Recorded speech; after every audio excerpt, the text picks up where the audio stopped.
Ya, semuanya Assalamualaikum warahmatullahi wabarakatuh. Sebelum kita memulai pembelajaran hari ini, berdoa terlebih dahulu dengan salat bersama. Bismillahirrahmanirrahim. Perkenalkan, saya ini Anita Apriliana Sari dari Universitas Muhammadiyah Surakarta, program studi pendidikan akuntansi.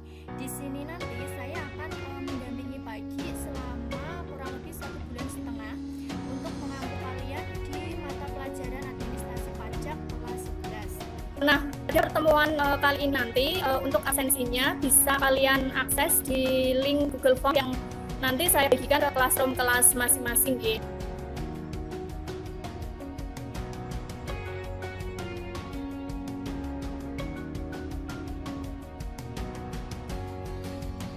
Sebelum kita lanjut ke materi, alangkah lebih baiknya kalau kita tahu terlebih dahulu apa itu kompetensi dasar di bab ini. Itu ada KD 3.1, yaitu tentang memahami jenis-jenis pajak dan ketentuan umum dan tata cara perpajakan.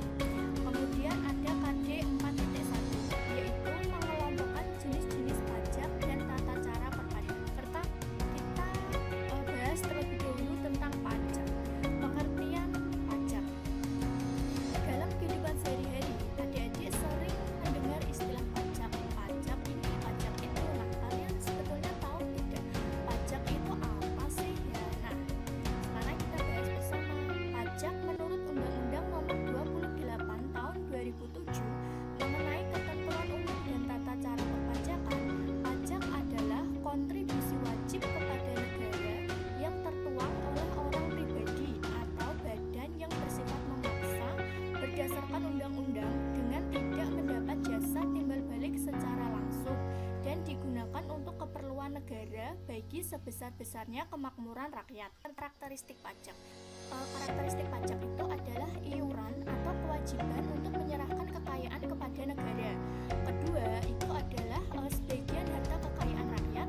Kemudian yang ketiga, pajak itu adalah penyerahan iuran bersifat wajib dan juga dapat dipaksakan. Jadi pemungutan pajak itu sifatnya adalah dapat dipaksakan. Kemudian yang keempat itu digunakan untuk pengeluaran pemerintah, dan yang terakhir dipungut oleh negara ya tadi, baik oleh pemerintah pusat maupun pemerintah daerah. Pertemuan kali ini nanti kita masih akan belajar KD 3.1, yaitu memahami jenis-jenis pajak, ketentuan umum dan tata cara perpajakan. Nah, untuk ketentuan umum perpajakan ini sendiri itu pertama kali diatur di dalam Undang-Undang Nomor 6 Tahun 1983. Kemudian undang-undang ini mengalami beberapa kali perubahan, yaitu yang pertama menjadi Undang-Undang Nomor 9 Tahun 1994.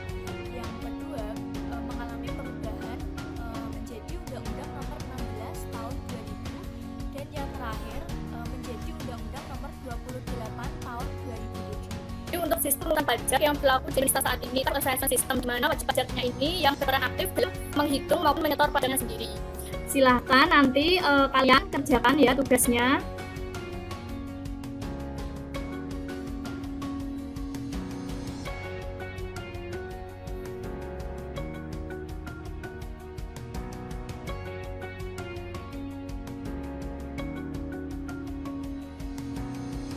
Baik, untuk pertemuan kali ini nanti akan membahas materi dalam KD 3.2, yaitu menerapkan permohonan nomor pokok wajib pajak atau NPWP. Nah, untuk materi baik itu video tentang permohonan nomor pokok wajib pajak yang sudah saya share di nomor 3, sudah kalian pelajari, sudah kalian bisa belum? Ya sudah. Nomor pokok wajib pajak itu adalah nomor yang diberikan kepada wajib pajak sebagai sarana administrasi perpajakan, sebagai tanda identitas atau pengenal diri bagi wajib pajak ketika nanti melakukan hak dan kewajiban perpajakan. Tadi untuk wajib memiliki NPWP itu adalah wajib pajak. Jadi wajib pajak itu ada wajib pajak orang pribadi, wajib pajak badan, dan wajib pajak bendahara sebagai pemotong atau pemungut. Pertama terkait materi permohonan nomor pokok wajib pajak. Kak, saya mau bertanya. Ya, silakan. Apa yang dimaksud dengan pekerjaan bebas dan apa contohnya? Tepat ya, Dek, bahwa pekerjaan itu adalah yang dilakukan oleh seorang yang mempunyai keahlian khusus dan diikat oleh hukum kerja. Ada pengarang, ada peneliti, penerjemah, penyanyi, kemudian ada pelawak, bintang film, model, pelukis, sutradara, dan juga mungkin penceramah. Itu definisi dari pekerjaan bebas dan juga contoh-contoh. silahkan kalian mengerjakan tugas LKPD 2 yang nanti saya upload di laman LKPD 2. Tolong perhatikan pengirimannya, jadi jangan sampai telat dalam pengumpulannya ya.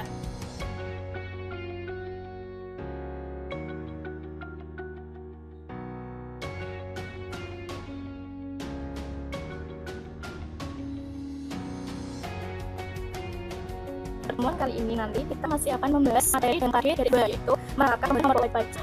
Dalam tata cara pendaftaran untuk memperoleh NPWP itu, yang pertama itu diawali dari wajib pajak mempersiapkan dokumen persyaratan pembuatan NPWP. Dalam mempersiapkan dokumen persyaratan ini, wajib pajak itu memperhatikan posisi yang ditempati masing-masing, karena masing-masing posisi itu dokumen yang dipersyaratkannya pun berbeda-beda. Misalnya untuk yang wajib pajak orang pribadi non pengusaha, wajib pajak orang pribadi pengusaha, wajib pajak badan, bendaharawan, dan lain-lain. Kemudian setelah wajib pajak itu mempersiapkan dokumennya, selanjutnya wajib pajaknya akan mengisi dan menandatangani formulir pendaftaran wajib pajak untuk menyampaikan permohonan memperoleh NPWP secara tertulis. Selanjutnya setelah mengisi formulir, maka formulirnya ini nanti akan disampaikan kepada kantor pelayanan pajak atau KP2KP yang wilayah kerjanya itu meliputi tempat tinggal, tempat kegiatan usaha wajib pajak. Nah, selanjutnya KP2KP akan menerbitkan bukti penerimaan surat. KP akan menerbitkan bukti penerimaan surat. Setelah menerbitkan bukti penerimaan surat, KPP atau KP2KP ini akan menerbitkan kartu NPWP dan surat keterangan terdaftar atau SKT paling lambat itu 1 hari kerja setelah bukti penerimaan surat ini diterbitkan. Kemudian yang terakhir, NPWP dan SKT ini akan dikirimkan melalui pos ke alamat pajak. Untuk selanjutnya nanti setelah meet ini, silakan nanti kalian bisa ke kelasnya masing-masing untuk mengerjakan ulangan harian.